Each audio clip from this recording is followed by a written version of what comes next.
हम लोग कर रहे थे प्लांट ग्रोथ एंड डेवलपमेंट। आज क्या है? गांधी जयंती। महात्मा गांधी की सीख, कभी भी नुकसान हो तो दो काम जरूर करना चाहिए। पहला, कोशिश करें कि इससे ज्यादा नुकसान ना हो। दूसरा, नुकसान की भरपाई कैसे हो सकती है इसकी योजना बनाएं। ये लाइफ के लिए भी मोटिवेशन है, और ये पढ़ाई के लिए, किसी काम के लिए, किसी टारगेट के लिए, किसी बिजनेस के लिए, हर चीज के लिए ये एक मोटिवेशन है, राइट। तो चलिए, हम लोग कर रहे थे plant growth and development.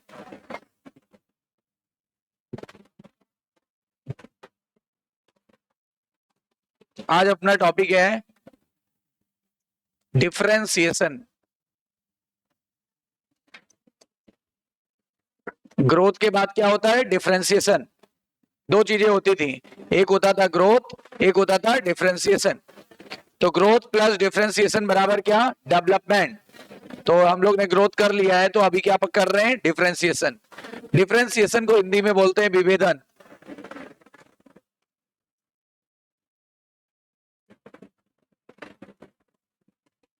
Differentiation का मतलब क्या होता है? देखो, हमने पढ़ा था एक मेरिस्टेमेटिक टिश्यू, हमने पढ़ा था मेरिस्टेमेटिक टिश्यू, यानी विभज्य ज्योतिकी ऊतक।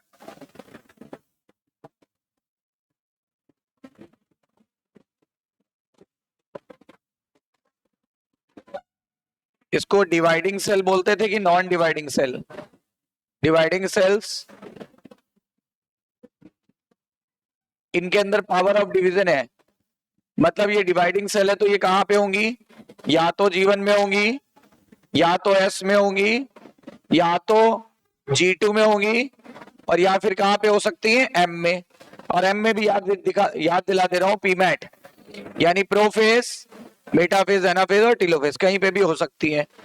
तो एक कोशिका से दो कोशिकाएं लगातार ये बनाती चली जाएंगी। Is that clear?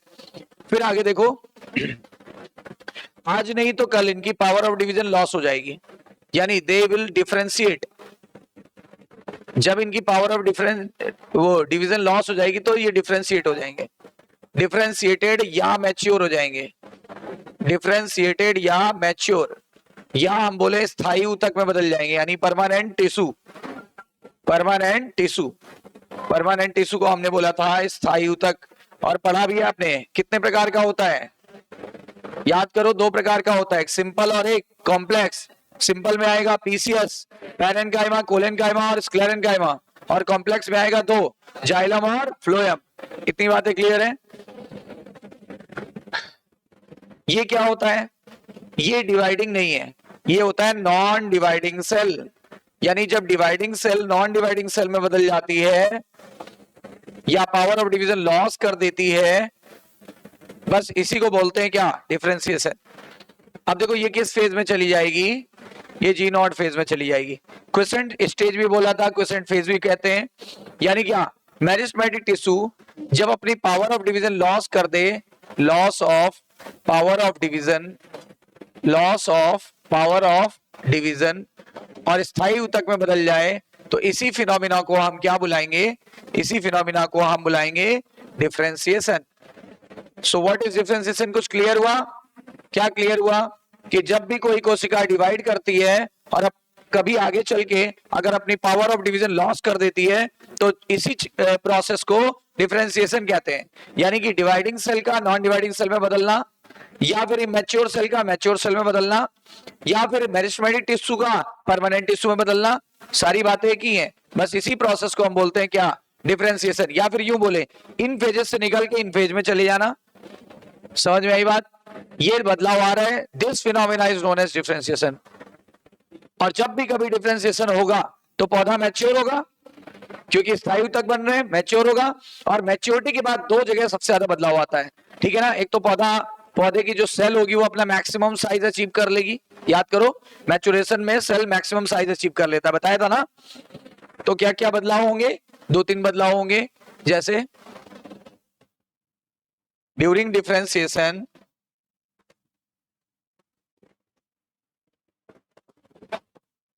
During differentiation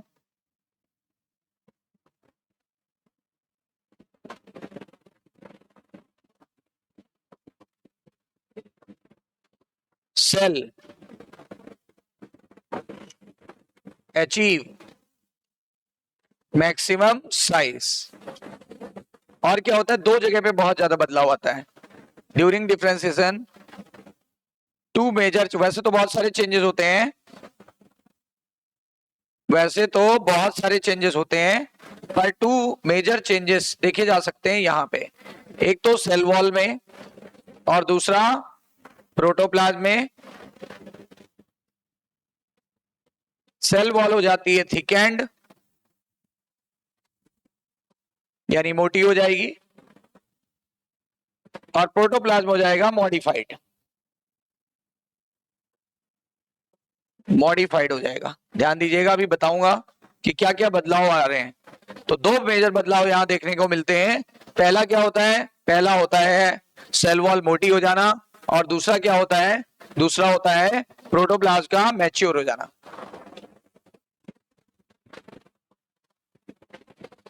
अब हमारा सवाल यह है कि जो सेल पहले डिवाइड कर रही थी और कोई काम नहीं कर रही थी, अब वो सेल डिवाइड नहीं कर रही है तो क्या करेगी? जवाब ये है, अब वो कोई ना कोई काम करेगी। पहले मैंने बोला ये सेल सिर्फ डिवाइड कर रही थी, कोई काम नहीं कर रही थी। अब ये सेल डिवाइड नहीं करेगी, कोई ना कोई काम करेगी, राइट? तो अब क्या हो जाएंगी, यहां लिख देते हैं इसके लिए स्पेशल लाइन, यानी perform, now perform specific function, कोई ना कोई विशेष कार्य करेगी। कुछ भी हो सकता है, सुरक्षा देना, खाना बनाना, खाने को स्टोर करना, कोई ना कोई वर्क करना, ये इसका कोई ना कोई वर्क होगा, राइट? कोई ना कोई काम इसे करना ही करना है, क्योंकि अब सेल हो गई है मैच्योर।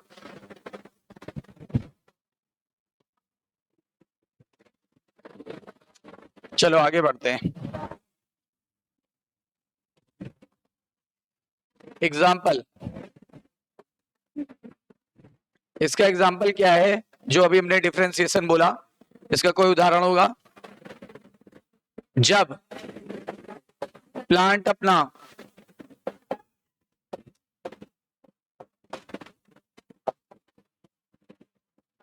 ट्रैक्री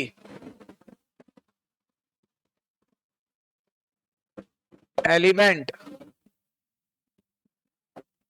यानी कि जाइलम का फॉर्मेशन करता है, ट्रैक्री एलिमेंट यानी जाइलम फॉर्मेशन करता है, तब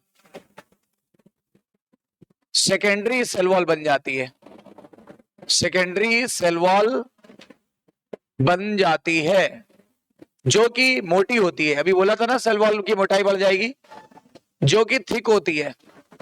तो देखो थिकनेस बढ़ी, और ये भी पूछा गया है प्राइमरी वॉल बनेगी कि सेकेंडरी? सेकेंडरी वॉल बनेगी। याद रखिएगा, प्राइमरी तो पहले से ही थी, नई वॉल बनी तो कौन सी बनेगी? सेकेंडरी, जो कि थिक होगी कि थिन होती है। और कारण पूछा जाएगा क्यों बनी, वो मैं अभी 2 मिनट बाद बताता हूं। और साथ में एक और बदलाव होगा, प्रोटोप्लाज्म मॉडिफाई हो जाएगा। अब प्रोटोप्लाज्म मॉडिफाइड हो जाएगा। क्या मॉडिफाई होगा, बता रहा हूं मैं आपको, सुनना। ये वॉल इसलिए थिक और स्ट्रांग हो गई क्योंकि ये इलास्टिक हो जाए, ताकि इलास्टिसिटी बढ़ जाए, ताकि स्ट्रेंथ बढ़ जाए,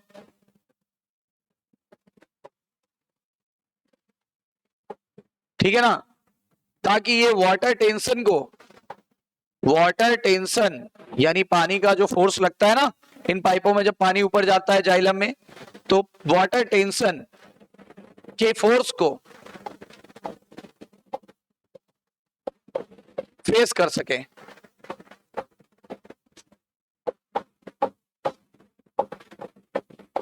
तो देखो क्या क्या बदलाव आया, इलास्टिसिटी बढ़ गई, स्ट्रेंथ बढ़ गया, वाटर टेंशन के फोर्स को फेस कर सके, ताकि वाटर ताकि वाटर जाइलम एलिमेंट में लंबी दूरी तय कर सके, जाइलम एलिमेंट में लॉन्ग डिस्टेंस कवर कर सके।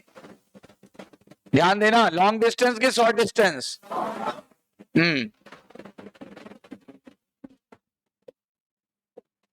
लॉन्ग डिस्टेंस कवर कर सके।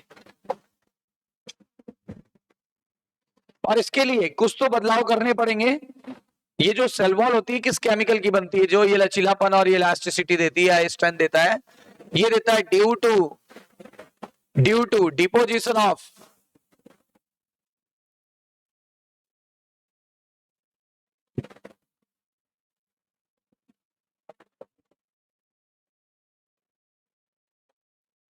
लिग्निन और सेलुलोज। तो एनसीईआरटी ने लिखा है लिग्नो सेलुलोज। कौन सा केमिकल? Lignocellulose. बताओ सेल वॉल में क्या डिपॉजिट हो गया? केमिकल। केमिकल का नाम क्या है? हाँ, lignocellulose. Lignin plus cellulose बराबर lignocellulose. Is that clear?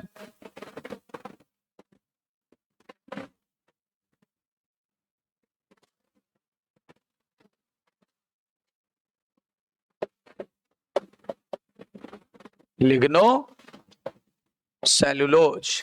ठीक है, बताओ सेल वॉल कौन सी बनी, प्राइमरी की सेकेंडरी? अच्छा, और उसमें लचीलापन आया कि नहीं आया? स्ट्रेंथ बढ़ी कि नहीं बढ़ी? इससे क्या फायदा होगा कि पानी के जो फोर्स है ना, पानी का जो टेंशन है ना, उसको ये फेस कर सकेगा, झेल सकेगा। और पानी का फोर्स क्यों आ रहा है? क्योंकि पानी को लंबी दूरी तय करनी है कि छोटी सी दूरी तय करनी है? लंबी दूरी करनी है।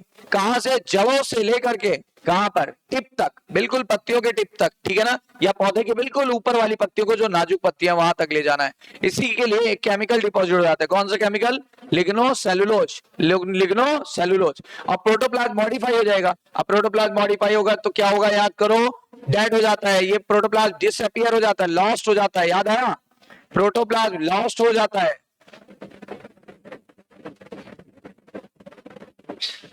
तो ये डेड एलिमेंट में बदल जाता है कि living element?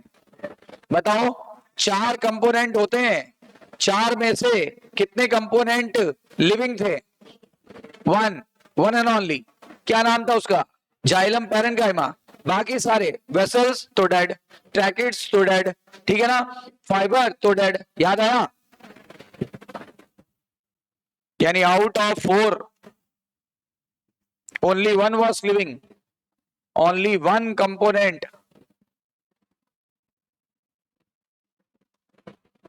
of xylem was living.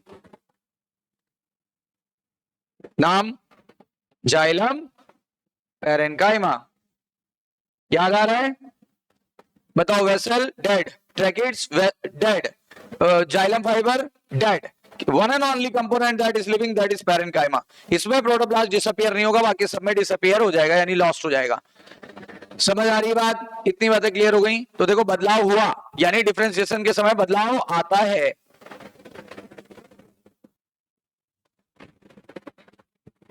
Next आगे, अब एक और फिनोमिना है। पहले सवाल, क्या ये जो कोशिका जो अभी डिवाइड होना बंद हो गई है, विशेष काम करने लगी है, यानी मैच्योर हो गई, यानी डिफरेंशिएटेड हो गई, यानी परमानेंट हो गई है, क्या ये हमेशा के लिए परमानेंट हो गई है? क्या ये इसमें कभी दोबारा पावर ऑफ डिवीजन नहीं आएगी? आंसर आएगा, आएगी। कुछ कंडीशंस हैं जहां पर, सर्टेन कंडीशंस हैं जहां पर ये सेल पुनः डिवाइड होगी। जैसे हमारी कोशिका यहाँ ब्लेड से कट लग जाए इत्तेफाक से, या लगा दिया जाए, ठीक है ना, तो क्या होगा? घाव भरेगा कि नहीं भरेगा?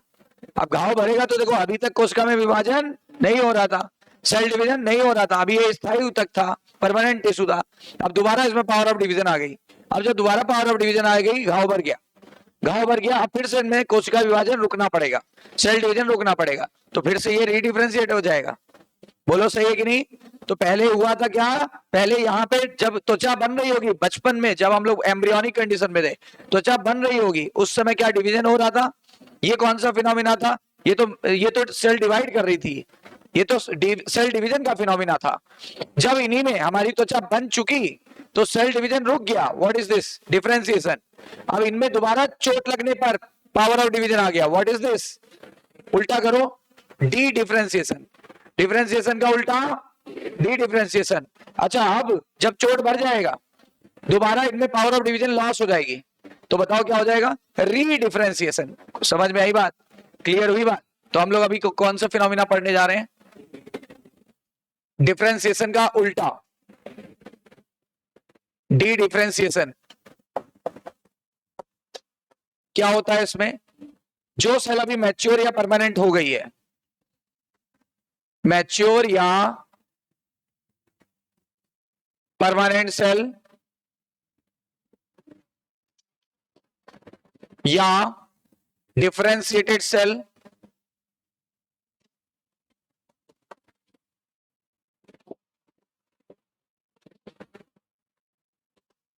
या याद दिला दें नॉन डिवाइडिंग सेल, जो कि यहां पड़ी हुई है, जी नॉट में आ चुकी है, उनमें दोबारा क्या हो जाए? दोबारा यानी in certain conditions, in certain conditions start to divide, दोबारा डिवाइड होने लगी। तो जब दोबारा डिवाइड होने लगी तो फिर से ये किस में बदल गया? प्लांट के लिए बोले तो मेरिस्टेमेटिक टिश्यू, प्लांट में फिर से मेरिस्टेमेटिक या डिवाइडिंग टिश्यू बन गया। देखो दोबारा पावर ऑफ डिवीजन आ गई, ठीक है ना? और ये सेल दोबारा पहुंच गए G1, S, G2, M, M में किसी भी फेज में हो सकती, prophase, metaphase, anaphase, telophase. Is that clear? दोबारा आ गई। तो इसी फिनोमिना को हम क्या नाम दे दें? इस फिनोमिना को हम नाम दे देते हैं, this is known as dedifferentiation. इसी को बोल सकते हैं डी डिफरेंशिएशन। समझ में आ गई बात? तो जो भी सेल डिवाइड हो गई थी, जो भी सेल डिवाइड हो गई थी, फिर उसने पावर ऑफ डिवीजन रोक दिया था, इस फिनोमिना को क्या बोल रहे थे? डिफरेंशिएशन।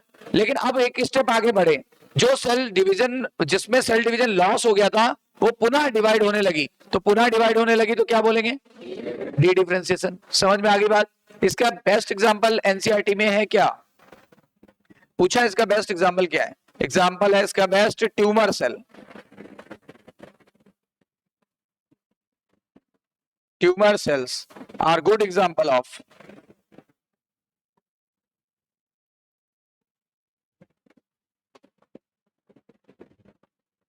D differentiation. क्यों? जरा सोचो, पहली बार मेरिस्टेमेटिक सेल थी, उसने सेल डिवीजन को स्टॉप कर दिया, तो बताओ इस फिनोमिना को क्या बोलेंगे? डिफरेंशिएशन। अब ये जो स्थायी ऊतकता पौधे का दोबारा डिवाइड होने लगा, और दोबारा डिवाइड होकर के उसने ट्यूमर की कोशिका बना दी। अब ट्यूमर की कोशिका बना दी दोबारा, तो इस फिनोमिना को क्या बोलेंगे?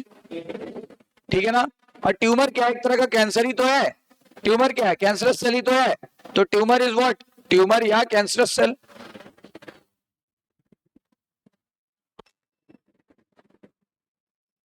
ट्यूमर या कैंसरस सेल। समझ में आई बात? ट्यूमर या कैंसरस सेल। और कैंसरस सेल क्या करती है? अनकंट्रोल सेल डिवीजन करती है कि कंट्रोल? हाँ, तो इसलिए बोल सकते हैं क्या? This is uncontrolled cell division. ये रुकने वाला नहीं है, ये लगातार होता रहेगा, तभी तो ट्यूमर या कैंसरस वर्ड आ रहा है। तो tumour is the good example of, आया हुआ क्वेश्चन है, पीवाईक्यू है, किसका एग्जांपल है? डी डिफरेंशिएशन का। Tumour is the good example of D differentiation. समझ आ गई बात? तो जिन कोशिकाओं में सेल डिवीजन रुक गया था या जो डिफरेंशिएटेड हो गई थी, उनमें पुनः पावर ऑफ डिवीजन का लॉट आना क्या कहलाता है? D differentiation. And tumour is the good example of D differentiation. इसके अलावा एक और एग्जांपल है, ट्यूमर तो ऐसा एग्जांपल है जो कभी रुकेगा नहीं, एक बार हो गया सेल डिवीजन तो होने लगा, अब रुकेगा नहीं। अनकंट्रोल की कंट्रोल, मतलब क्या ये रीडिफरेंशिएशन करेगा? क्या ये आगे की तरफ रीडिफरेंशिएशन करेगा? नहीं करेगा। अभी लिखाऊंगा आगे चल के फिर से, जब रीडिफरेंशिएशन बताऊंगा। अभी तो डी डिफरेंशिएशन पे ही लटके हुए ना। इसका दूसरा एग्जांपल देखते हैं, बढ़े आगे। इसका दूसरा एग्जांपल है, एक और एग्जांपल है, याद करो, एक परमानेंट टिश्यू था सिंपल वाला। अच्छा, परमानेंट है तो डिफरेंशिएटेड कि नॉन डिफरेंस अनडिफरेंशिएटेड? डिफरेंशिएटेड ना, परमानेंट या डिफरेंशिएटेड, जिसमें डिफरेंशिएशन हो चुका है। डिफरेंशिएटेड टिश्यू दो प्रकार के होते हैं, एक सिंपल और एक कॉम्प्लेक्स। सिंपल में 3 आते हैं, पीसीएस, पैरेनकाइमा, कोलेनकाइमा, स्क्लेरेनकाइमा। इसमें 2 आते हैं, जाइलम और फ्लोएम। लेकिन सबसे यूनिवर्सल कौन सा होता है? ये ना, ये यूनिवर्सल और बहुत ज्यादा पाए जाने वाला होता है। तो मैं इसी को लेके एग्जांपल चल रहा हूं। पैरेनकाइमा में सबसे ज्यादा बदलाव होता है। तो पैरेनकाइमा क्या होने लगा? जरूरत पड़ने पर तुरंत डिवाइड होने लगा। जरूरत पड़ने पर, कब जरूरत होगा? ड्यूरिंग वुंड, जब चोट लग गई है, और at the time of primary growth की secondary growth, secondary growth in dicot and gymnosperm. याद आया? डाइकॉट्स एंड सेकेंडरी ग्रोथ किन में होती है? डाइकॉट और जिम्नोस्पर्म्स में। तो बताओ, पैरेनकाइमा ही मॉडिफाई होगा। अब पैरेनकाइमा डिवाइड होने लगेगा तो ये बदल जाएगा। डिवाइड वाले टिश्यू को क्या बोलते हैं? मेरिस्टेमेटिक या डिवाइडिंग टिश्यू। और इसका कोई एग्जांपल बता दें, जैसे उसका एग्जांपल, ये तो एग्जांपल ही है ना इसके, ये तो एग्जांपल ही है ना इसके, तो इसका एग्जांपल बता दें। इसका एग्जांपल होगा कैम्बियम।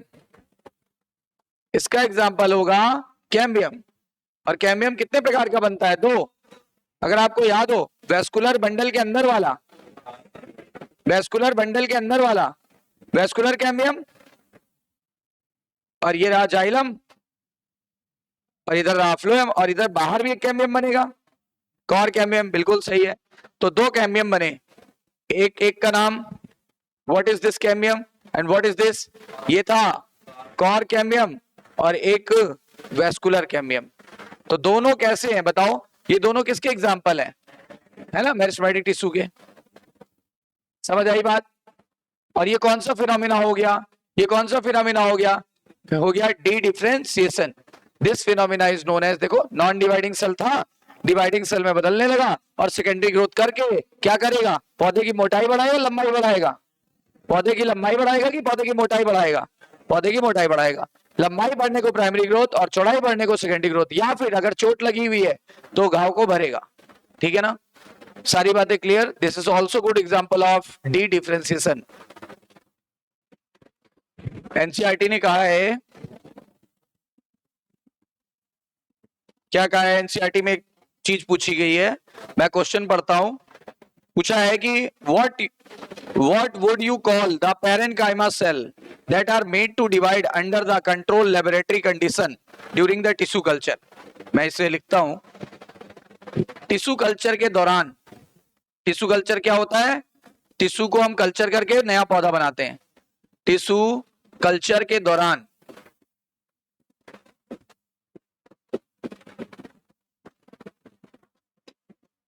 जब हम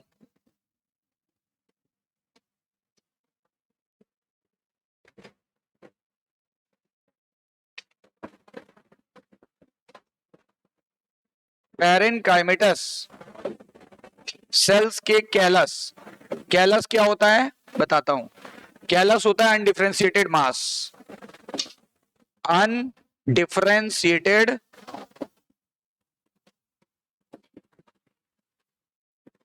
of cell, undifferentiated mass of cell. तो टिश्यू कल्चर के दौरान जब हम पैरेनकाइमेटस सेल के कैलस क्या होता है? अनडिफरेंशिएटेड मास, ठीक है ना, को कंट्रोल मीडियम में कल्चर कराते हैं। कंट्रोल मीडियम में कल्चर कराते हैं।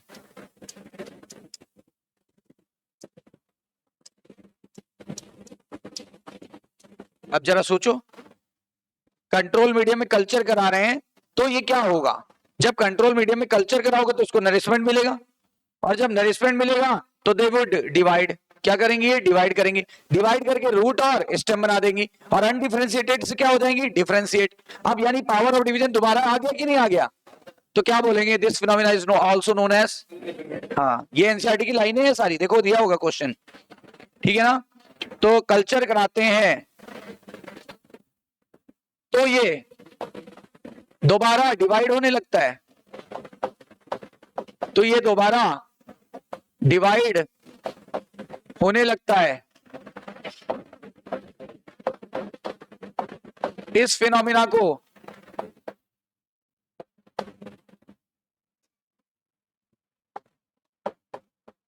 भी हम क्या बोलेंगे, डी डिफरेंशिएशन कहते हैं, शॉर्ट में लिख दिया मैंने, इस फिनोमिना को भी डी डिफरेंशिएशन कहते हैं। क्या समझे, जब किसी टिश्यू कल्चर के दौरान जब हम पैरेन्काइमेटस सेल के कैलस को क्या करते हैं, वो कंट्रोल मीडियम में कल्चर कराते हैं, तो इस फिनोमिना को क्या बोलेंगे, तब वो डिवाइड होने लगेगा, डिवाइड होने लगेगा। तो सोचो permanent cell, parenchyma permanent cell है, परमानेंट सेल में पावर ऑफ डिवीजन नहीं होती, लेकिन अब वो ग्रोथ मीडियम में कल्चर कराया आपने, तो ग्रोथ मीडियम में उसको खाना मिलेगा, नरिशमेंट मिलेगा, मिनरल मिलेगा, पानी मिलेगा, अन्य पदार्थ मिलेंगे, ठीक है ना, ऑप्टिमम पीएच मिलेगा, ऑप्टिमम टेम्परेचर मिलेगा, it will start to divide, it will start to divide. अब देखो दोबारा पावर ऑफ डिवीजन आ गई, जब दोबारा पावर ऑफ डिवीजन आ गई, so this phenomena is also known as D differentiation.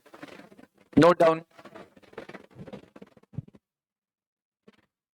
तो हम अब तक पढ़ चुके दो प्रोसेस, डी डिफरेंशिएशन, एक तो डिफरेंशिएशन, दूसरा डी डिफरेंशिएशन। अब एक तीसरी और लास्ट प्रोसेस पढ़नी है, दैट इज री differentiation.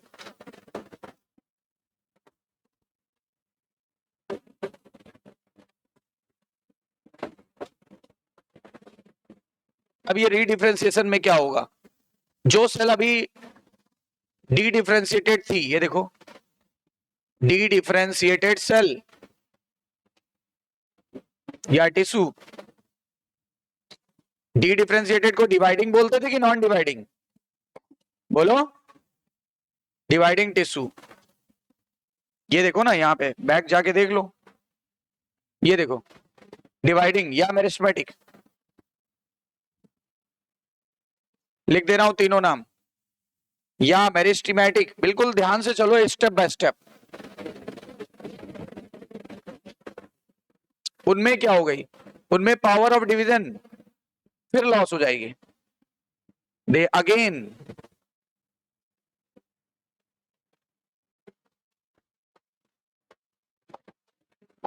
Loss power of cell division. तो फिर ये दोबारा किस में बदल जाएगा, डिफरेंशिएटेड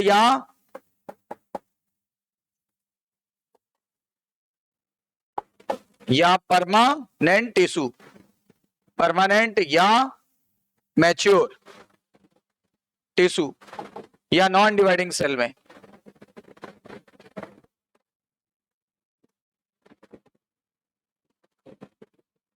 यानी अगर हम बैक ले चले आपको तो पता चलेगा, यहां पे सेल थी, इसके पहले का एग्जांपल, ये सेल थी अभी कहां पे, G1S G2 या M में, अब दोबारा कहां पहुंच जाएगी, G0 में। सेल यहां पे था, कहां पे, G1 या S या G2 या फिर M फेज में, प्रोफेज, मेटाफेज, एनाफेज, टीलोफेज में से किसी में भी रहेगा। अब वो पावर ऑफ डिवीजन लॉस कर दिया तो कहां पहुंच गया, G0 में पहुंच गया, G0 में, तो देखो फिर से वहीं पहुंच गए। इस फिनोमिना को हम क्या नाम देंगे, this phenomena is known as, इसी को बोलते हैं redifferentiation, this is known as redifferentiation. अच्छा एग्जाम्पल बता देते हैं, एग्जाम्पल ये लो, इतने एग्जाम्पल बताए तो इसका भी लो।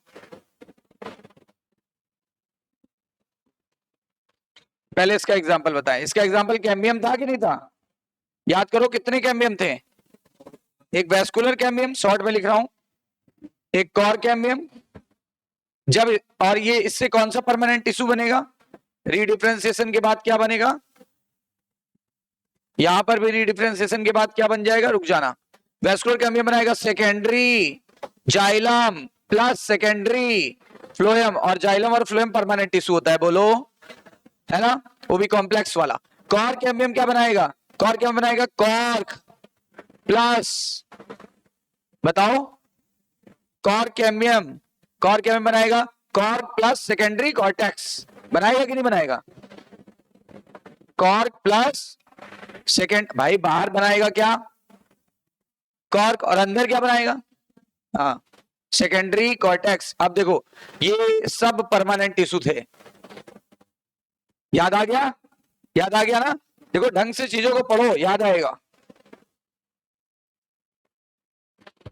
तो इस प्रकार आपने तीनों फिनोमिना देख लिए, और ये आपको याद आ गया होगा, एनाटॉमी ऑफ फ्लावरिंग प्लांट।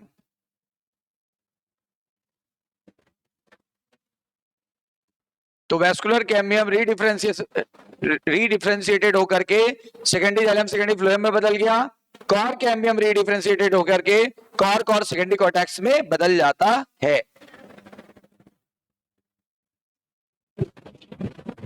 और आपको अच्छे से पता है कि कॉर्क तो डेड था, पर कॉर्क कैम्बियम लिविंग था, पैरेन्काइमा का बना था। कैम्बियम कहीं भी, सॉरी क्या बोला मैंने? कॉर्क कैम्बियम नहीं बोलना था, सेकेंडरी कॉर्टेक्स बोलना था। सेकेंडरी कॉर्टेक्स लिविंग है, लिविंग चीजें में पैरेन्काइमा सबसे डोमिनेटिंग होता है, तो यहाँ पे पैरेन्काइमा था ना, और पैरेन्काइमा स्थायी ऊतक है, परमानेंट टिश्यू है।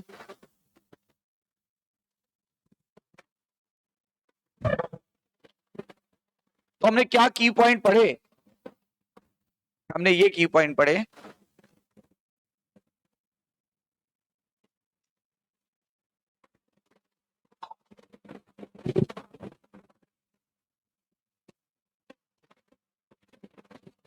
कि सबसे पहले क्या होता है?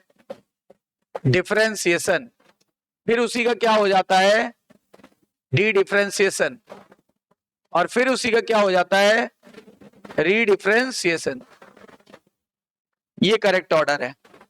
सबसे पहले डिफरेंशिएशन होता है, फिर उसके बाद डी डिफरेंशिएशन होता है, प्लस रीडिफरेंशिएशन होता है। ध्यान रखने की बात यह है कि ट्यूमर सेल एक कैंसरस सेल थी, क्या वो रीडिफरेंशिएट करेगी? अभी बताया था मैंने आपको, करेगी? नहीं करेगी। ध्यान देने की बात है, बाकी सब जगह होगा ये काम, लेकिन ट्यूमर सेल वगैरह में ऐसा नहीं होता। कैंसरस सेल केवल डिफरेंशिएशन और डी डिफरेंशिएशन तक ही सीमित रह जाती है, वो कभी रीडिफरेंशिएशन नहीं कर पाती है। Is that clear? इस तरीके से हमने तीनों फिनोमिना देख लिए।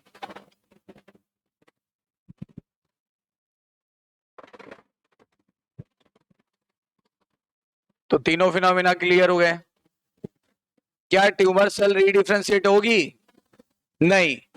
क्यों? फिर अगर ट्यूमर सेल रीडिफरेंशिएट होती तो हम ये क्यों बोलते हैं अनकंट्रोल सेल डिवीजन? कंट्रोल रह ही नहीं गया है, अनकंट्रोल हो गई, अनियंत्रित हो गई, लगातार कोशिकाएं विभाजित होती रहेंगी, ठीक है ना, कभी नहीं रुकेंगी। जबकि अगर रीडिफरेंशिएशन हो जाएगा तो देखो दोबारा कोशिकाएं रुक जाती, जी नॉट में चली जाती हैं। समझ आई बात? बढ़े आगे।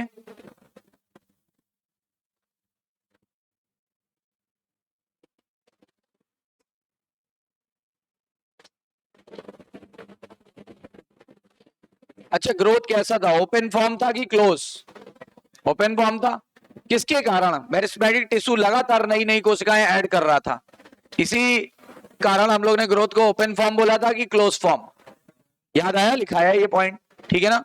चलो नोट करके एक line, growth is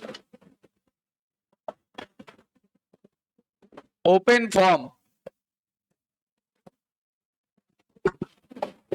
due to presence of meristem.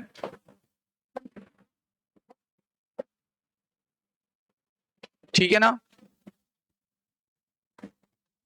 और इसी वजह से नई नई कोशिकाएं ऐड कर रहा था। तो क्या डेवलपमेंट को भी हम ओपन फॉर्म बोल दें? Development is also open form, is also open form. अब हमने क्लियर कर दिया कि इसको भी ओपन फॉर्म बोलेंगे। क्यों?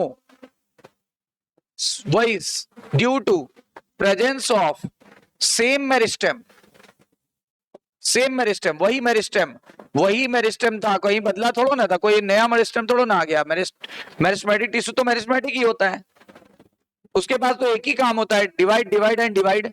तो बताओ, growth is open form due to presence of meristem. Development भी उसी मेरिस्टेम से हुआ जिससे ग्रोथ हुई, यानी हम कह सकते हैं जिस मेरिस्टेम से ग्रोथ हुआ उस मेरिस्टेम से डेवलपमेंट भी हुआ। जब ग्रोथ को ओपन बोल रहे हैं तो डेवलपमेंट को भी ओपन नहीं बोलेंगे, बोलेंगे ना। यानी सेम मेरिस्टेम,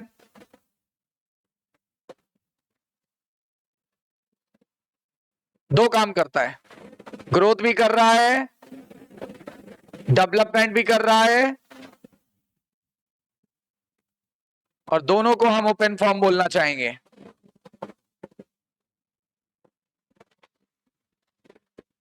दोनों को ओपन फॉर्म बोलना चाहेंगे, राइट।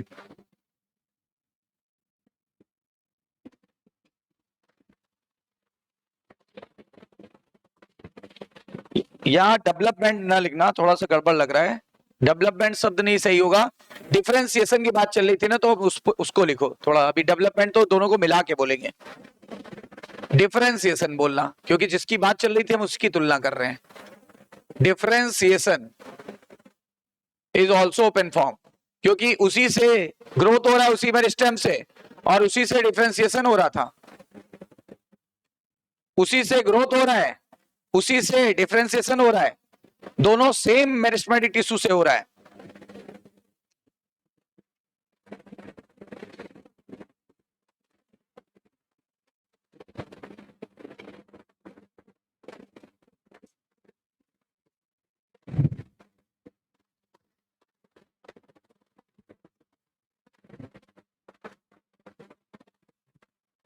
यानी सेल या टिश्यू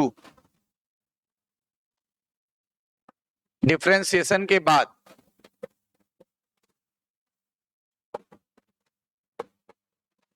क्या हो जाते थे, मैच्योर हो जाते हैं, मैच्योर या परमानेंट में चेंज हो जाते हैं।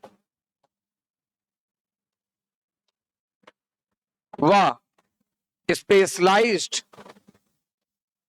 स्ट्रक्चर व फंक्शन परफॉर्म करते हैं, स्ट्रक्चरल व फंक्शनल रोल प्ले करते हैं। याद आया, सबका अपना स्ट्रक्चरल और फंक्शनल रोल होगा, फंक्शनल रोल प्ले करते हैं। ये किस कोशिका की या टिश्यू की बात कर रहे हैं, मेरिस्टेमेटिक।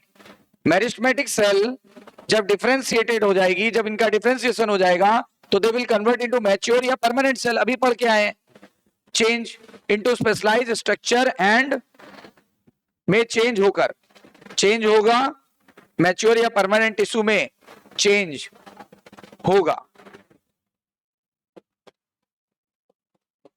वह स्पेशलाइज्ड स्ट्रक्चरल व फंक्शनल रोल प्ले करते हैं।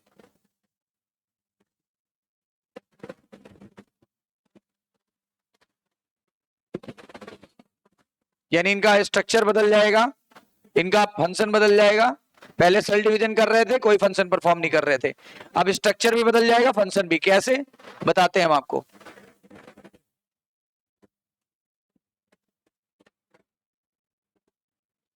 देखो, उसी मेरिस्टेम से ग्रोथ हुई थी और उसी मेरिस्टेम से डिफरेंशिएशन भी हो रहा है।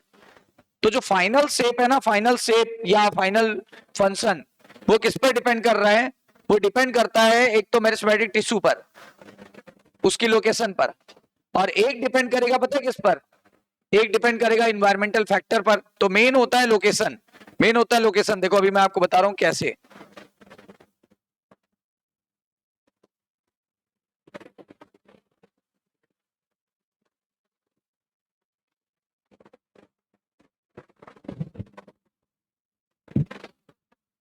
सही है ना, मेरिस्टेमेटिक टिश्यू जब मैच्योर हो जाएंगी, ठीक है, या डिफरेंशिएटेड हो जाएंगी या परमानेंट हो जाएंगी, तो क्या हो जाएगा, इनके अंदर कैसा बदलाव आएगा, स्ट्रक्चरली बदलाव आएगा कि फंक्शनली, की दोनों तरीकों से, दोनों तरीकों से बदलाव आएगा। तो हम ये कह सकते हैं कि सेम मेरिस्टेम से, ध्यान देना हमारी बात पे, सेम मेरिस्टेम से डिफरेंट स्ट्रक्चर बनेंगे कि सेम स्ट्रक्चर बनते हैं। हाँ, डिफरेंट स्ट्रक्चर्स बनते हैं, डिफरेंट स्ट्रक्चर वाले टिश्यू बनते हैं।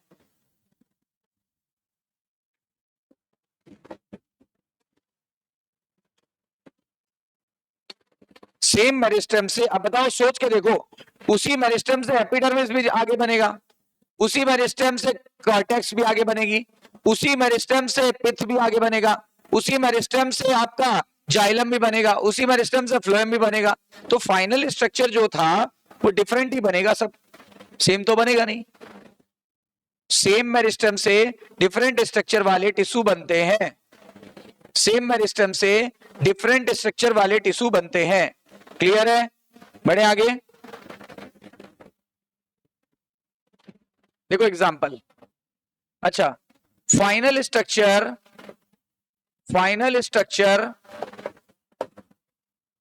Of the tissue also depends upon NCERT की बहुत important line, depend upon location पर भी डिपेंड करती है। बताओ फाइनल स्ट्रक्चर किस पर डिपेंड करेगा? वेरी इंपॉर्टेंट, एनसीईआरटी का बहुत स्ट्राइकिंग पॉइंट, यहां से क्वेश्चन जरूर बनेगा। फाइनल स्ट्रक्चर किस पर डिपेंड करता है? लोकेशन पर। कैसे? सोचो जरा, सोच के देखो।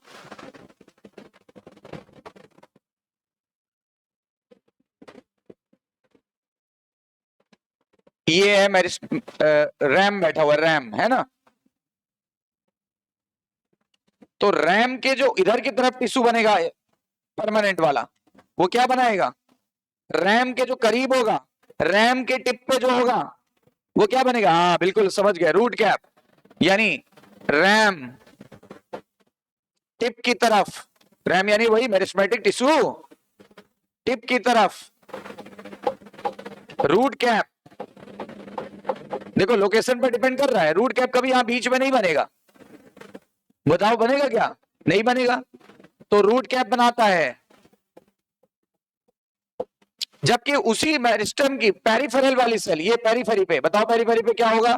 एपिडर्मिस बनाएगा। बोलो, यहीं पे लिख देते हैं, यहां पे रैम की पेरिफेरल सेल, पेरिफेरल मतलब परिधि वाली, किनारे वाली,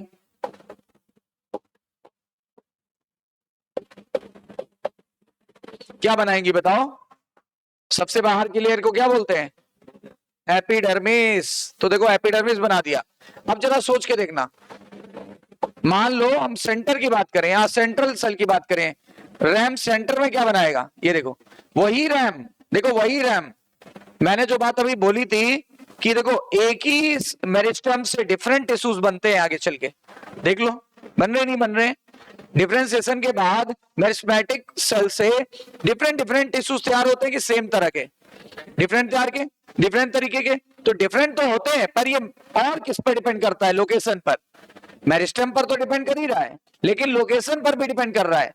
जिसकी लोकेशन टिप की तरफ है उसने क्या बनाया? रूट कैप, ताकि सुरक्षा मिल सके। जिसकी लोकेशन पेरिफेरी पे है, सबसे किनारे, सबसे बाहर, व्हाट इज दिस? वो बनाया एपिडर्मिस, वाय त्वचा। और जो बिल्कुल केंद्र में है, सेंटर में है, बताओ वो क्या बनाएगी? बताओ सेंटर में क्या होता है? पिथ। तो रैम सेंटर की तरफ,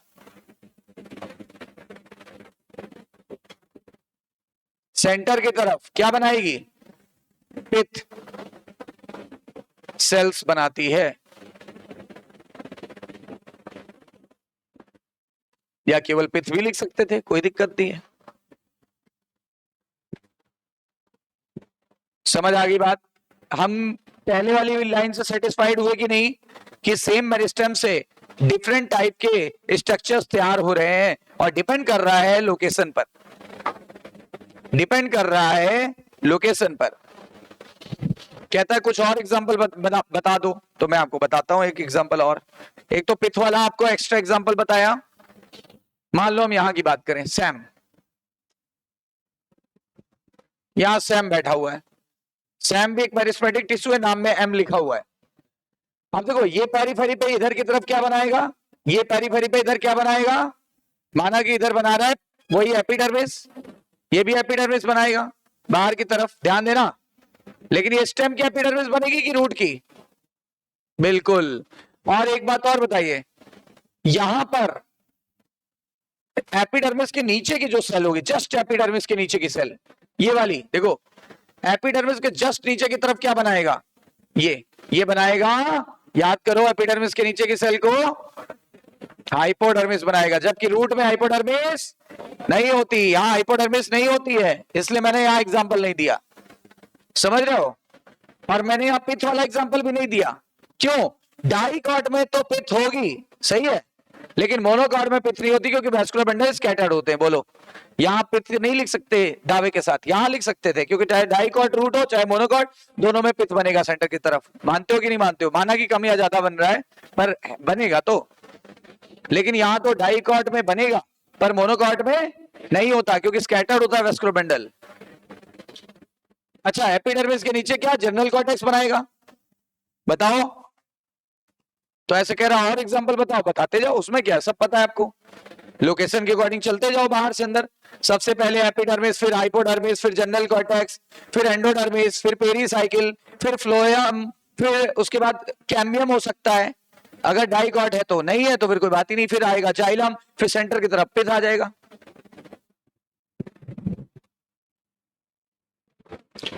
तो पहले हम लोग ने क्या पढ़ा था? पहले हम लोग ने पढ़ा था ग्रोथ, जो खत्म हो चुका था। आज हम लोग ने क्या पढ़ा? डिफरेंशिएशन। और पहले टर्न पे मैंने बताया था ग्रोथ प्लस डिफरेंशिएशन बराबर डेवलपमेंट। ग्रोथ और डिफरेंशिएशन को मिला लो तो क्या बोलेंगे हम लोग? डेवलपमेंट। तो डेवलपमेंट बराबर ग्रोथ प्लस, यानी प्लांट में डेवलपमेंट हो गया कि नहीं हो गया? Growth plus differentiation, growth plus differentiation. और मैंने याद कराया था हिंट डीआईजी, याद आ रहा है? डीआईजी, डीआई मतलब हाँ डिफरेंशिएशन, और जी मतलब डीआईजी, तो जी मतलब ग्रोथ। डेवलपमेंट बराबर, वो डाइकॉट भी आप गलत नहीं बोल रहे थे, वो था उसका example secondary growth. Secondary growth में भी सेम फार्मूला वो याद कराया था। तो डीआई का मतलब था क्या? जिम्नोस्पर्म, और जी सॉरी, डीआई का मतलब डाइकॉट और जी का मतलब जिम्नोस्पर्म, उसका भी फार्मूला सेम था, पर डेवलपमेंट का भी फार्मूला सेम था। डेवलपमेंट बराबर भी डीआईजी होता है, डीआई मतलब, और फिर हाँ, लेकिन याद रखना पहले ग्रोथ होगा फिर डेवलपमेंट होगा, राइट?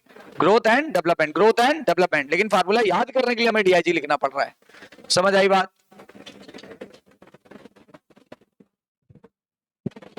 डेवलपमेंट की परिभाषा क्या है?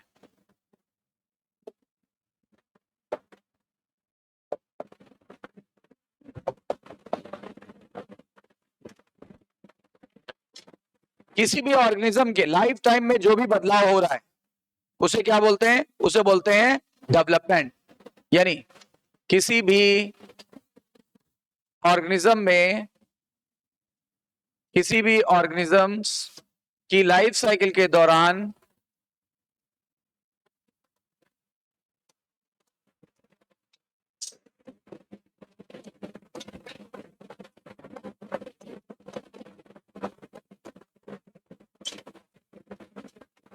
होने वाला चेंज, किसी भी ऑर्गेनिज्म की लाइफ साइकिल के दौरान होने वाला चेंज डेवलपमेंट कहलाता है।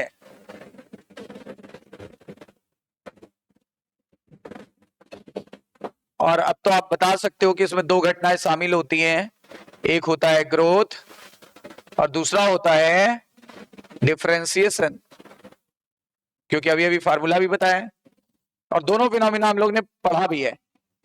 एक टर्न पे ग्रोथ पढ़ा, एक टर्न पे डिफरेंशिएशन पढ़ा, दोनों को मिला के डेवलपमेंट कहते हैं। प्लांट के केस में जो सीड होता है, सीड, प्लांट के केस में जो सीड होता है, सीड से लेकर के सेनेसेंस तक, सेनेसेंस यानी बुढ़ापा, ओल्ड एज,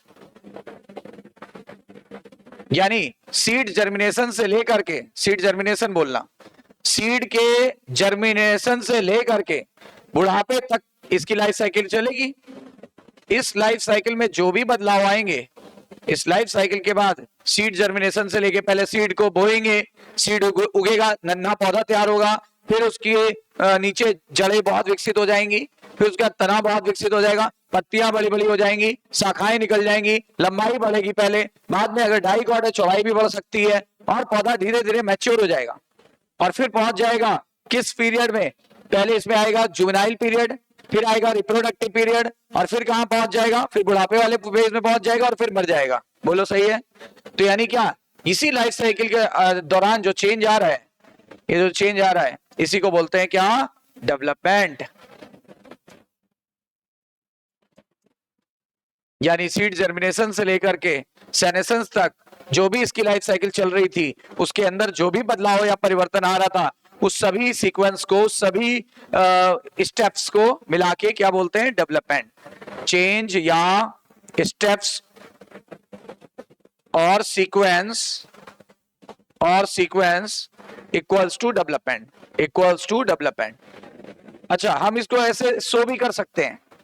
कैसे शो कर सकते हैं, लिख लीजिए फिर बताएं।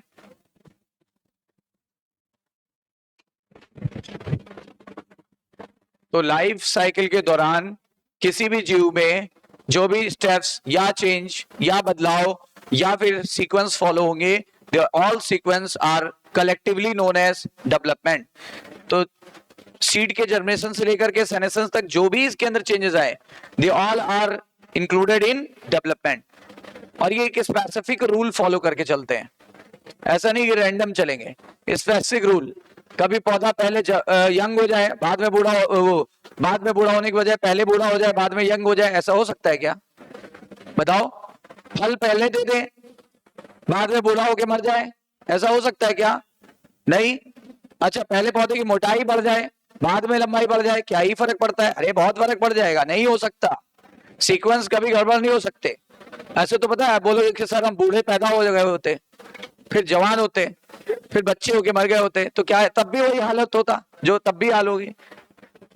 बस एक ही फेज बेटर। ये ग्राफ है आपका, ग्राफ ये बच्चे यहाँ पे आते हैं नीचे, यंग बिल्कुल पीक पे होते हैं, फिर बूढ़े फिर वहीं आ जाते हैं, यानी बच्चे और बूढ़े समान है। बोलते नहीं बोलते हैं, वो वास्तविकता यही, वहीं पहुंच जाएंगे। पहले हमें सहारे की जरूरत थी, लास्ट में फिर सहारे की जरूरत पड़ेगी। सही कह रहे हो, नहीं कह रहे हो? है ना? पहले हमें बहुत केयर की जरूरत थी, लास्ट में फिर केयर की जरूरत थी। पहले हम लोग बहुत चीजों को नहीं लेके चलते थे, इमोशनल थे, अभी भी इमोशनल हो जाएंगे। बच्चे और बूढ़ों की बात कर रहे हैं, है ना? तो ग्राफ यूं ही चलता है बिल्कुल, और कोई भी स्टेप पहले इधर उधर नहीं हो सकता। सही है कि नहीं? हर चीज एक सीक्वेंस में ही चलेगी, प्रकृति का नियम है। तो बताओ सबसे पहले क्या होगा? हमने लिखा मेरिस्टेमेटिक टिश्यू। क्या पहले परमानेंट टिश्यू बन जाए बाद में मेरिस्टेमेटिक बने, ऐसा पॉसिबल है क्या? ऐसे कैसे पॉसिबल है? हाउ इज इट पॉसिबल, आप बताओ। तो मेरिस्टेमेटिक टिश्यू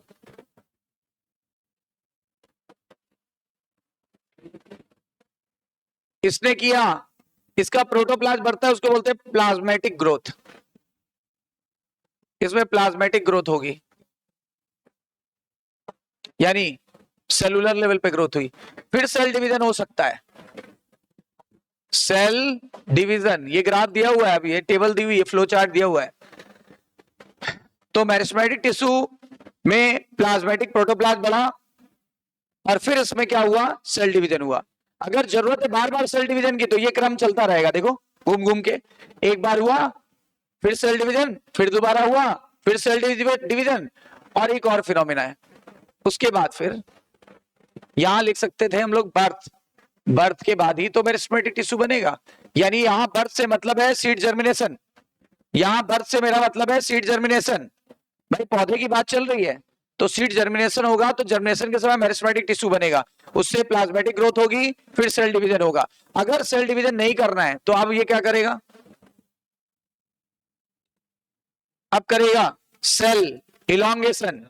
याद करो, मेरिस्टेमेटिक के बाद इलॉन्गेशन जोन आया था, और इलॉन्गेशन के बाद मैचुरेशन जोन आया था, वही ऑर्डर याद करके चलो। तो सेल इलॉन्गेशन, इलॉन्गेशन को एक्सपेंशन भी लिखती है एनसीईआरटी, या एक्सपेंशन, एक्सपेंशन। उसके बाद क्या हो जाएगा? उसके बाद होगा सेल डिफरेंशिएशन,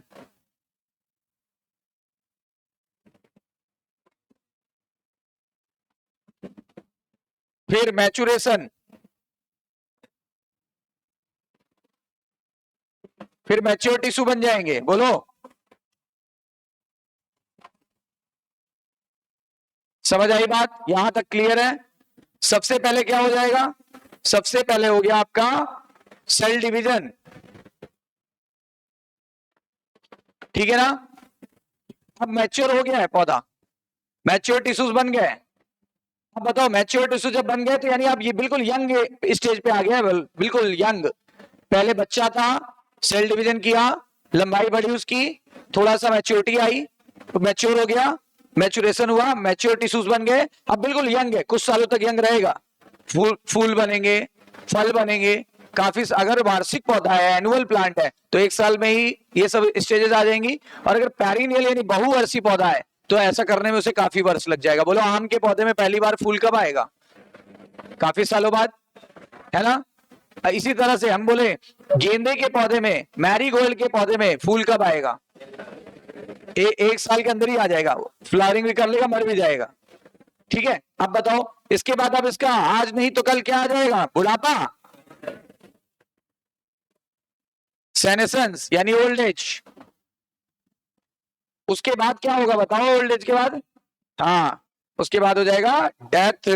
तो ये देखो, जन्म से लेके मृत्यु तक जो गैप होता है उसको बोलते हैं लाइफ साइकिल। ये देखो, इसको बोलते हैं लाइफ स्पैन, लाइफ स्पैन बोलेंगे ना। तो लाइफ स्पैन, जन्म से लेके मृत्यु का गैप लाइफ स्पैन कहलाता है, यानी जीवन काल। और जीवन काल में क्या क्या घटनाएं हुई, सबको जोड़ लो, सभी सीक्वेंस को जोड़ लो। This all are known as, क्या बोलेंगे अभी? यही तो बोला था, this is known as development, this is known as development, ठीक है ना? This is known as development.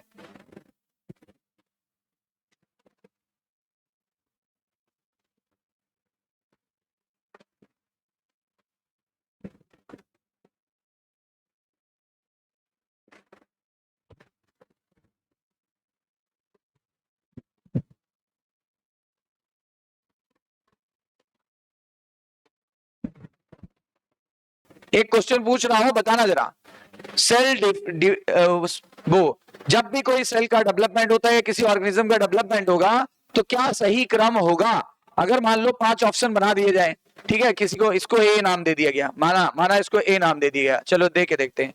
ए, इसको नाम दे दिया गया बी, इसको नाम दे दिया गया डी, इसको नाम दे दिया गया सी, इसको नाम दे दिया गया सी, इसको नाम दे दिया गया ए, नहीं ए हो गया ना, हाँ नहीं डी हो गया, ए बी सी डी हो गया, ई, इसको ई नाम दे दिया गया। अब मैं पूछूं, एक 4 ऑप्शन बना दूं और इनको ऐसे बोल दूं, कहीं ऐसे लिख दिया जाए A B C D E, ये पहला ऑप्शन। दूसरा ऑप्शन मान लो बना दिया जाए बी सी डी ई ए।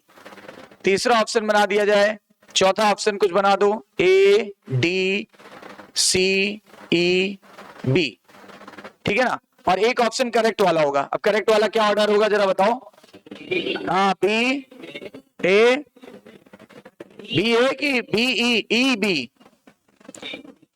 अरे पहले ई होगा, है ना? पहले तो ये होगा ना, पहले ई, फिर ई के बाद बी, बी के बाद ए के बाद डी सी। अब देखो ये करेक्ट ऑप्शन आ गया। समझ पा रहे हो ना एनसीईआरटी कैसे पढ़नी है? एनसीईआरटी में क्वेश्चन कैसे फ्रेम हो गए पता चल रहा है?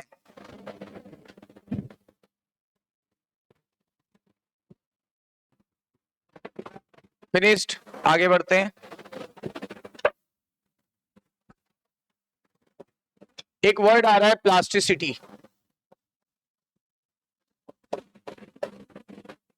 प्लास्टिसिटी क्या होता है? प्लास्टिसिटी देखो,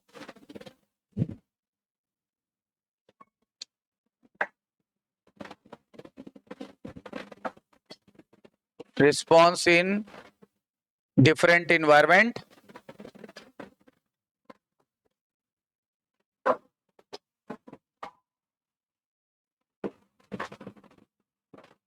या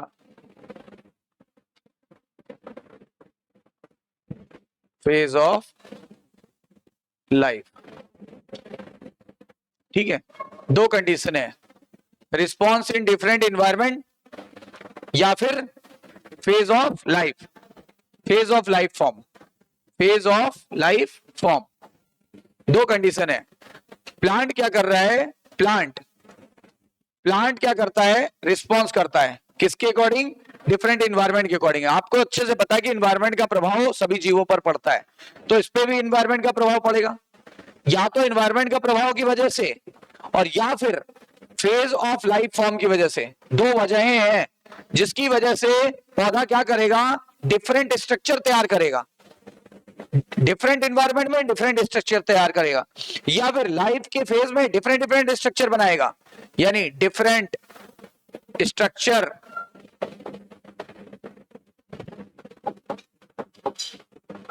बनाता है। कौन डिफरेंट स्ट्रक्चर बनाता है, प्लांट। प्लांट कब डिफरेंट स्ट्रक्चर बनाएगा, जब डिफरेंट इन्वायरमेंट में हो, या फिर कब, या फिर फेज ऑफ लाइफ फॉर्म के दौरान बनाएगा, डिफरेंट स्ट्रक्चर बनाता है। इसी फिनोमिना को क्या कहते हैं, बस इसी फिनोमिना को प्लास्टिसिटी कहते हैं। समझ में आ गया, आसान भाषा में, आसान भाषा में समझ में आ गया, प्लास्टिसिटी कहते हैं। बताइए, प्लांट जब भी कभी किसी इन्वायरमेंट में होगा, जैसे पानी में है और या फिर मान लो जमीन पे, तो दो अलग अलग चीजें शो करेगा। सेम इसी प्रकार प्लांट जो है अपनी लाइफ की किस फेज में है, तो दो अलग अलग चीजें शो कर सकता है। इसका बेस्ट एग्जांपल क्या है, इसका बेस्ट एग्जांपल है, प्लास्टिसिटी का बेस्ट एग्जांपल है हेट्रोफिली। हेट्रोफिली यानी एक ही पौधे में, एक ही प्लांट में दो डिफरेंट टाइप की लीफ का बनना, दो डिफरेंट टाइप की, दो या दो से ज्यादा भी हो सकता है, डिफरेंट टाइप की लीव्स का बनना।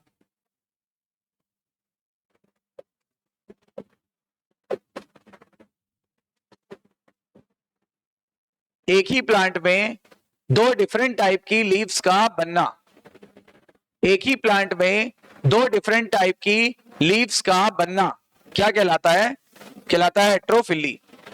अब दो तरह की हेट्रोफिली हमें बतानी पड़ेगी, एक एनवायरनमेंट वाली और एक फेज ऑफ लाइफ फॉर्म वाली। तो पहली केस लेके चलते हैं, एनवायरनमेंट वाला।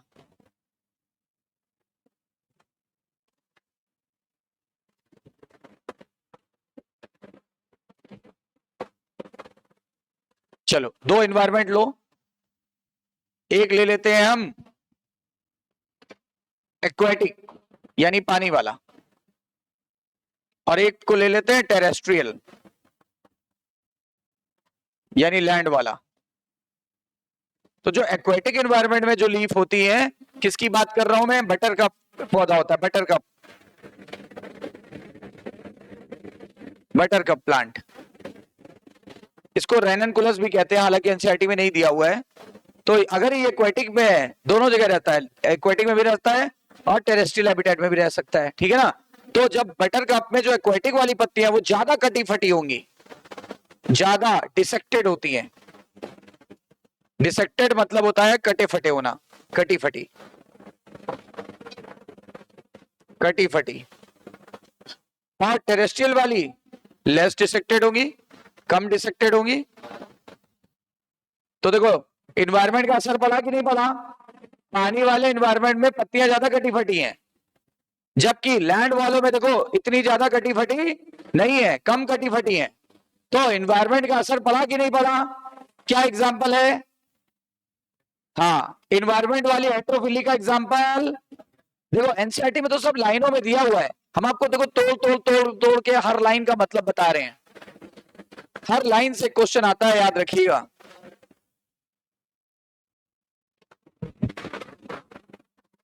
तो ये हम लोग ने कौन सी हेट्रोफिली पढ़ ली, इन्वायरमेंट वाली या फेज ऑफ लाइफ वाली, इन्वायरमेंट वाली। यानी कि प्लांट को जब डिफरेंट इन्वायरमेंट मिलता है, या फिर प्लांट के जीवन की किसी अवस्था में क्या होता है, प्लांट डिफरेंट टाइप के स्ट्रक्चर तैयार कर लेता है, इसकी इसी डिफरेंट टाइप के स्ट्रक्चर बना लेने की क्षमता को प्लास्टिसिटी कहते हैं। Very good example is the heterophylly. Heterophylly is depend upon the either environment और द लाइफ फॉर्म। तो हमने कौन सा एग्जांपल बताया, उदाहरण क्या आएगा, ठीक है। पत्तियां कहां ज्यादा कटी फटी होती है, ये भी एक क्वेश्चन आता है, बताओ। पानी में, पानी देखो कहां फ्रिक्शन ज्यादा है, पानी में कि हवा में? पानी में ज्यादा है ना, फ्रिक्शन पानी में ज्यादा है, बताओ। हवा में तो फ्रिक्शन कम होगा। तो इसका मतलब क्या है, जब पानी बहेगा तो पत्तियां क्या होगी, पत्तियों को कटा फटा होना चाहिए, अगर नहीं कटा फटा होगा तो फट जाएंगी नेचुरली। पहले से नेचर ने फाड़ के रखा है, नेचर ने डिसेक्टेड कर रखा है, तो बढ़िया है, पानी आराम से बह जाएगा। और ये देखा होगा, पतली होती है और काफी सुई जैसी नुकीली होती है, लहर लहर के साथ साथ हिलती रहती है, देखा है ना। और ये वाली लैंड वाली, क्या लैंड वाली ऐसे होती चौड़ी, ताकि उनको ज्यादा प्रकाश मिले, ज्यादा रोशनी मिले, ताकि वो ज्यादा से ज्यादा खाना बनाए, राइट। अब है लाइफ फॉर्म वाला, देखो पहला केस बता दिया था, a phase of life form.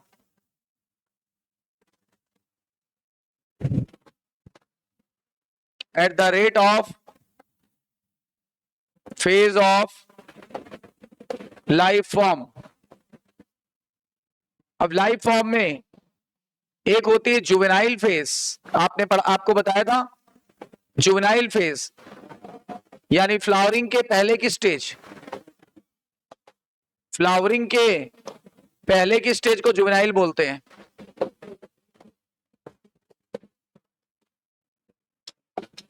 और एक होती है एडल्ट स्टेज, यानी वही फ्लावरिंग वाली स्टेज।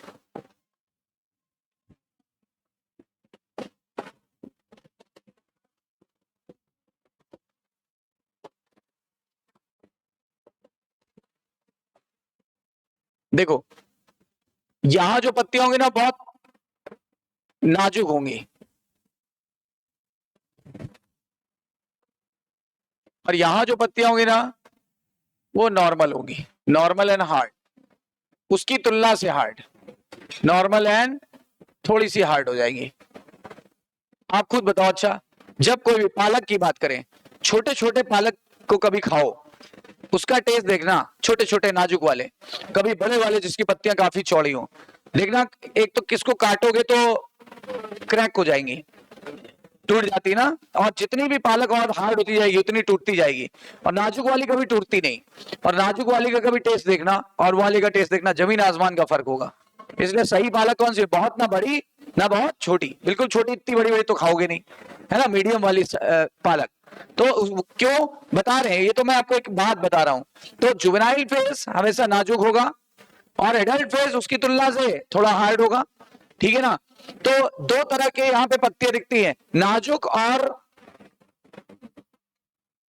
कम घनी। आप देखो, आप बताओ, अच्छा धनिया पत्ती देखी है, जब धनिया शुरुआत में होती है तो सुई जैसी पत्तियां निकलती हैं, सुई जैसी, और जब बाद में हो जाती है तो फैल जाती है, बिल्कुल चौड़ी हो जाती है, ठीक है ना, नाजुक और कम चौड़ी। यहां पे नॉर्मल, हार्ड और ज्यादा चौड़ी हो जाती है।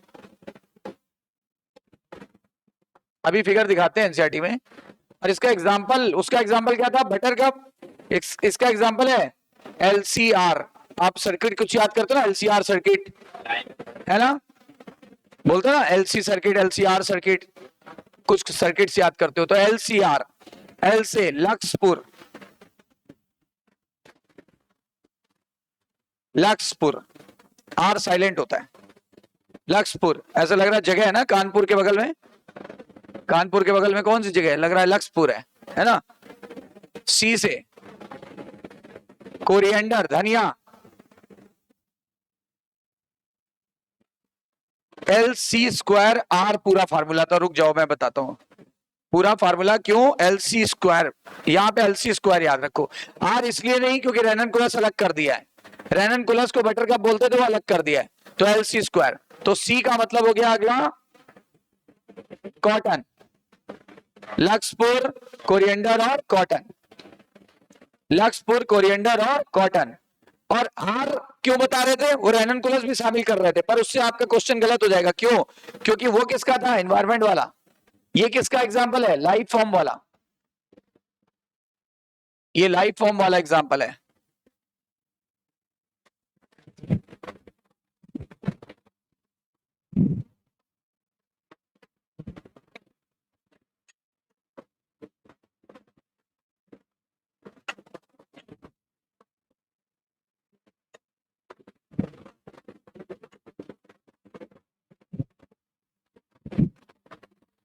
देखो एनसीईआरटी क्या कहती है, डेवलपमेंट बराबर क्या, तो development is the term include all the change, मैंने बोला था ऑल द चेंज या ऑल द इवेंट्स या ऑल द स्टेप्स किसी भी जीव में जो कब होगा, लाइफ साइकिल के दौरान, कहां से कहां तक, जर्मिनेशन ऑफ सीड से लेकर के सेनेसेंस तक। देखो हर चीज मैंने बना बना के बताई है आपको। क्या होगा, एनसीईआरटी की लाइनें देखो तोड़ना पड़ता है, तोड़ेंगे ना तब आपको समझ में आएगी, तोड़ तोड़ के बताएंगे तभी क्वेश्चन कहां कहां से बनेंगे ये आपको आइडिया लग जाएगा। कह रहा है डायग्रामेटिकली इसको रिप्रेजेंट किया जा सकता है, वो जो फ्लो चार्ट था उसकी बात कर रहा है। Of sequence of the process, मैंने बोला था सीक्वेंशियल प्रोसेस है, बोलो सीक्वेंस या स्टेप बोला था, और बोला था इस प्रोसेस के, इसी प्रोसेस को क्या कहते हैं, डेवलपमेंट। तो डेवलपमेंट क्या होगा, किसी भी सेल का हायर प्लांट में फिगर द्वारा दिखाया गया है। कौन सा फिगर, ये बताया था, हाँ वो रह गया, ये देखिए इसकी बात कर रहे हैं। देखो लिखा है sequence of development process in the plant cell, और इसीलिए मैंने इस पे एक क्वेश्चन बना के बताया भी कैसे होगा। सबसे पहले मेरिस्टेमेटिक, फिर प्लाज्मेटिक ग्रोथ। अब देखो देख के क्या लग रहा है, पहले ऐसे जाएगा फिर ऐसे जाएगा फिर ऐसे जाएगा फिर ऐसे जाएगा, गलत। पहले मेरिस्टेमेटिक फिर प्लाज्मेटिक ग्रोथ, फिर यहां से इधर चला जाएगा। फिर सुनो, अगर इसको वो होना है डिफरेंशिएट, हाँ डिफरेंशिएट होना है, तो पहले यहां से इलोंगेशन होगा, फिर डिफरेंशिएशन होगा, फिर उसके बाद मैचुरेशन होगा, फिर उसके बाद मैच्योर सेल बन जाएंगी, फिर बुढ़ापा आएगा, सेनेसेंस, फिर डेथ हो गई। और देखो इन्होंने बर्थ को दिखाया ही नहीं, जर्मिनेशन को बताया नहीं, तो हमने दोनों दिखाया था। और दोनों के बीच के फेज को क्या बोलेंगे, बर्थ और डेथ के बीच के फेज को लाइफ स्पैन, जीवन काल। अब देखिए क्या बोला गया है, plant so different pathway in response to environment. देखो different pathway in response to environment, क्या ये बात हम लोग ने सीखी थी, और या फिर phase of life form, phase of life form. तो क्या बनाएगा, पौधा बनाएगा, form different kind of structure. This ability is known as plasticity. Plasticity का बेस्ट एग्जांपल है ये, इस फिनोमेना का बेस्ट एग्जांपल है heterophylly, is the example of plasticity. देखो समझ रहे हो ना, 21 पैरा से कितने क्वेश्चन आने हैं ये मैं आपको बता रहा हूं। देखो देखो अब देखो ध्यान देना, पहले कह रहा है heterophylly is the in cotton, coriander और लक्सपुर। लक्सपुर तीन ही की बात कर रहा है, बटर कप को बीच में नहीं लाया। कह रहा है ये तीनों एग्जांपल हैं किसके, ये हैं leaves of juvenile plant are different in shape and those of mature plant, mature यानी एडल्ट प्लांट। जबकि दूसरी तरफ difference in the shape of leaf produced in the air and produced in the water in which plant, buttercup. देखो ये किसका example हो गया, due to environmental.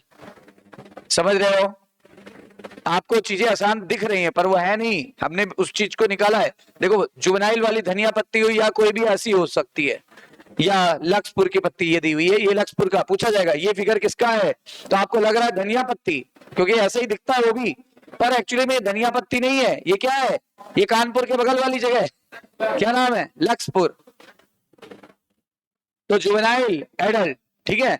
अब ये देखो जब जमीन वाला पौधा है तो ऐसा होगा, पानी वाला ऐसा होगा। तो एक लक्सपुर का ऊपर वाला एग्जांपल था और एक बटर कप एनवायरनमेंट का। ऊपर वाला एग्जांपल था लाइफ फॉर्म का, नीचे वाला एग्जांपल है किसका, हाँ लेकिन हमने नोट्स बनवाते समय पहले क्या कवर किया है, एनवायरमेंटल, और भाई बाद में, हाँ तो ये हो गया ना कवर, सारे फिगर क्लियर, सारी चीजें क्लियर। ये किसका फिगर है जल्दी बताओ, लक्सपुर। ये किसका एग्जांपल है, लाइफ फॉर्म का कि एनवायरमेंटल का, ये बताओ किसका फिगर है, बटर कप का। और ये किसका एग्जांपल है, एनवायरमेंटल हेट्रोफिली का। समझ आ गई बात, तो यहां तक चीजें क्लियर हो गई, इसके आगे का कल हम लोग करेंगे, ठीक है।